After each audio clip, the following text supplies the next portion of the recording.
Hello বন্ধুরা, আমাদের 3 প্রজাপতি চ্যানেলে আপনাদের সবাইকে স্বাগত। আজ আমি চলে এসেছি স্পাইডার প্ল্যান্টের প্রতিস্থাপনের ভিডিও নিয়ে। আমি প্রথমেই টবের নিচে বেশ কিছুটা সিন্ডার দিয়ে ড্রেনেজ সিস্টেমটা করে নেব। এখানে আমি মাটির ব্যবহার কিন্তু করব না, কোকোপিট, বালি, ভার্মিকম্পোস্ট দিয়ে মিশ্রণটা তৈরি করে নেব, কারণ স্পাইডার প্ল্যানের জলটার গুরুত্বপূর্ণ ভূমিকা পালন করে। মাটির মিডিয়াতে জলটা টানতে বেশ সময় লাগে। কোকোপিট আর বালি দেওয়াতে জলটা বেশিক্ষণ দাঁড়াবে না, কিন্তু একটা ময়েশ্চার ভাব থাকবে। মিডিয়াটা টবের নিচে দিয়ে দেব, টব থেকে বার করে নেব। দেখো, শিকড় টব থেকে বেরিয়ে গেছে। তারপর টবের মাঝ বরাবর গাছটিকে মিডিয়াতে দিয়ে ভর্তি করে দেব, আর সবশেষে জল দিয়ে দেব।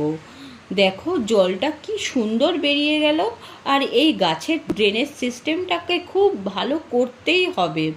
গোড়ার জল জমে থাকলে কিন্তু এই গাছটা একেবারেই পছন্দ করে না। আর এই মিডিয়াটা শুকানোর পর প্রায় 7 দিন পর ওকে আমি আবার জল দেব। সবাই খুব ভালো থাকবেন। তাহলে আজ এই পর্যন্ত।